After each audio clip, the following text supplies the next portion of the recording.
Essa é uma pauta que vem se desdobrando ao longo da semana, mas é uma pauta interessantíssima e que eu venho querendo analisar aqui no programa há algum tempo. O Brasil se afasta de cinturão e rota, claro, isso vem a partir de comentários que o ex-chanceler brasileiro Celso Amorim fez junto ao jornal O Globo. Eu vou pedir que você fique conosco, Manu. E a gente tem então essa reportagem do jornal O Globo, que fala que o Brasil negocia sinergias com a China, afirma Amorim sobre a Rota da Seda. Mas o que ele fala a respeito disso, quando a gente fala de sinergias, ele fala a respeito de não assinar especificamente nenhuma questão. O que ele disse foi o seguinte: a palavra-chave é sinergia. Não deve... melhor dizendo, a palavra-chave é sinergia, não é assinar embaixo como uma apólice de seguro. Não estamos entrando em um tratado de adesão, é uma negociação de sinergias. Ele disse ao Globo, o Celso Amorim, claro, que foi chanceler do Lula nos governos Lula 1 e 2 anteriormente, e agora é um assessor especial para a presidência, em especial a ênfase é em assuntos internacionais. Críticos até dizem que ele é o chanceler de fato do Brasil e não Mauro Vieira. Mas, seja como for, a gente tem aqui alguns estudos, eu vou pedir para que você comente, Manu, mas vejamos, a gente tem estudos da Faculdade William & Mary com o laboratório Aid Data, falando em 2 estudos, um deles a respeito de empréstimos da China, depois de revisar uma série de empréstimos do Partido Comunista Chinês, é esses que você vê na tela, o How China Lends, que fala a respeito da capacidade de empréstimos chineses de influenciar as políticas internas e externas do devedor, utilizando os contratos de empréstimo, com cláusulas que são incomuns em empréstimos de outros países, a partir de uma revisão de contratos sigilosos que esse laboratório de pesquisa obteve. A gente tem ainda um outro relatório chamado Banking in the Belt and Road. É esse que vocês veem agora ao meu lado, que fala a respeito de problemas de corrupção, violações trabalhistas ou ambientais em cerca de 1/3 dos projetos do Cinturão e Rota. Lembrando ao público, a iniciativa do Cinturão e Rota é um projeto trilionário, já abarca mais de uma centena de países no mundo, salvo engano. Recentemente Cuba entrou, a Argentina estava para entrar, mas Javier Milei reverteu o rumo. Melhor dizendo, a Argentina chegou a entrar no início do ano passado, a reversão de rumo do Milei foi quanto ao BRICS. A Manu vai poder me ajudar com isso aí, ela que está mais na ponta da língua. Mas seja como for, é uma iniciativa trilionária que funciona com contratos de empréstimo para que então empreiteiras chinesas venham e construam essas coisas. E antes de eu te passar a palavra, Manu, a gente tem ainda uma outra imagem que eu preparei aqui com a nossa produção, e isso é de uma ordem executiva do governo Biden, mas que reitera uma ordem executiva anterior do governo Trump.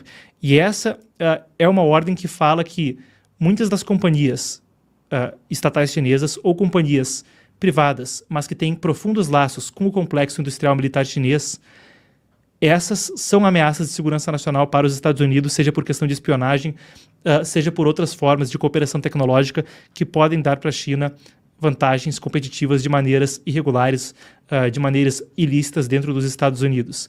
E muitas dessas empresas estão no Cinturão e Rota. Esse é um breve explicativo, mas eu quero te passar a palavra, Manu, porque explica pra gente quais são algumas das preocupações com os empréstimos chineses e com o memorando de entendimento do Cinturão e Rota. E agora a gente parece que vê o Brasil tendo algum tipo de afastamento, certo? Peraí, o vídeo já volta. Mas, antes de continuar, eu preciso te dar um recado. No dia 5 de novembro, a próxima terça-feira, a gente começa a descobrir como o mundo irá se parecer nos próximos 4 anos. Eu falo, claro, da eleição do próximo presidente dos Estados Unidos. E aqui no Epoch Times Brasil, nós que temos feito a cobertura dessas eleições, com a tradução simultânea dos principais eventos, levando você para dentro dos principais momentos da disputa, estaremos ao vivo, sem torcida para qualquer lado, te mantendo informado com base nos valores do Epoch Times, verdade, tradição e esperança. Receberemos 2 ex-oficiais do governo dos Estados Unidos, análise, comentários e tudo para te levar para dentro da apuração dos votos. E para até lá, eu tenho um presente para você. Aqui embaixo, nesse link, você ganha um e-book gratuito que te explica tudo, tintim por tintim, sobre o colégio eleitoral. E além disso, você pode deixar um e-mail conosco para garantir que você receba todas as nossas notificações direto no seu inbox, livre de qualquer custo. Se você está assistindo na quinta-feira, dia 31 de outubro, digo ainda, às 10 da noite, terá a tradução simultânea de Trump e Tucker Carlson em comício no Arizona. Muito bem, te espero então na programação do Epoch Times Brasil e terça-feira, dia 5, eu e você temos hora marcada a partir das 5:30 da noite aqui no Epoch Times. Até lá! Eu queria colocar 2 pontos aqui. O primeiro, que você comentou sobre realmente o perigo de assinar realmente esses contratos com o Partido Comunista Chinês, porque como esses relatórios que você trouxe ali do ID Data, como eles pontuam, existem várias questões. Eles colocaram algumas delas ali, e uma delas seria que, por exemplo, se a gente tiver... Um país foi lá, assinou esse contrato com o Partido Comunista Chinês. Só que por algum motivo eles precisam cancelar o contrato, ou agilizar, ou postergar até mesmo a construção daquelas obras, ou a realização, né, realmente a conclusão do contrato. Isso dá ao Partido Comunista Chinês o direito de influenciar nas decisões internas e externas daquele país. E isso realmente está nesses contratos, porque as empresas eles fizeram a análise de mais de 100 desses contratos e estava lá realmente a interferência que o Partido Comunista Chinês poderia ter nesses países.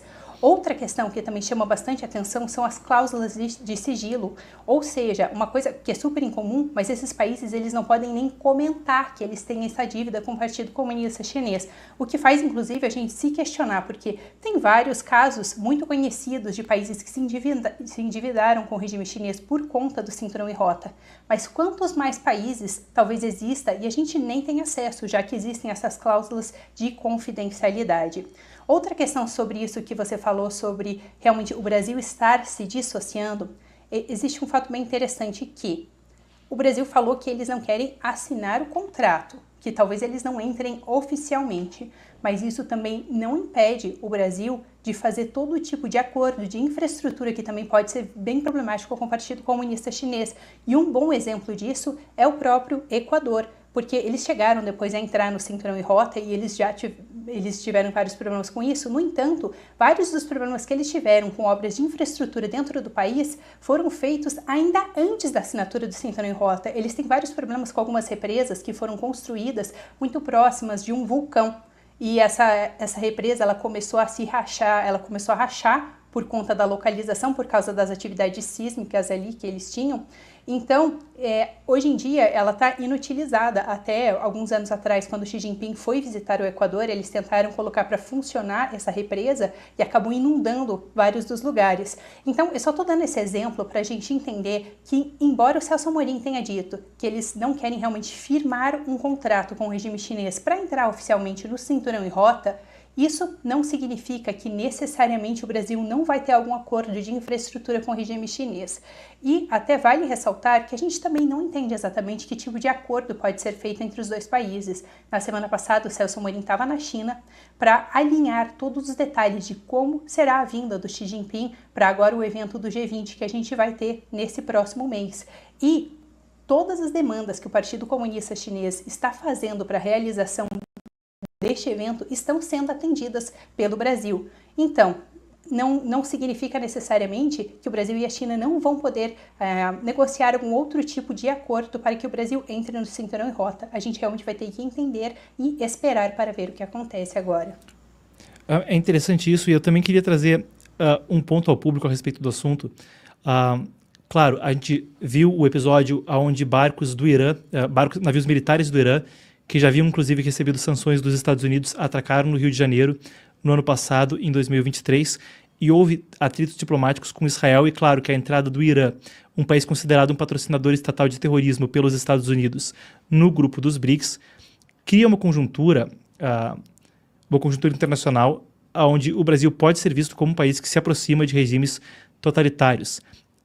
Então, uma análise possível é de que isso também é algum tipo de sinal, pelo menos na retórica, de um afastamento, porque há muito a ser discutido, mas a relação bilateral Estados Unidos-Brasil é também crucial, por exemplo, para o setor da defesa, com o Brasil adquirindo uma série de equipamentos militares, tendo cooperação militar com os Estados Unidos, e há também, claro, o caso do contrato dos F-39 Gripen, onde uma fonte que até vai estar conosco na nossa cobertura da eleição americana no dia 5 de novembro, ele que é um ex-oficial do Departamento de Estado dos Estados Unidos, o Robert Evans, ele disse que, claro, isso é ainda especulativo e é uma questão que pode não estar tão presente, mas existe certamente existe algo no sentido de que uma ferramenta da diplomacia americana pode ser, por exemplo, pressionar a Suécia para, de alguma forma, reduzir cooperação com o Brasil. Claro, a Suécia é onde fica a empresa Saab, que é a produtora dos jatos F-39 Gripen que vem agora ao Brasil e que estão tornando o Brasil o único país da América Latina com jatos de quinta geração. Então há aí algo a ser dito a respeito do assunto.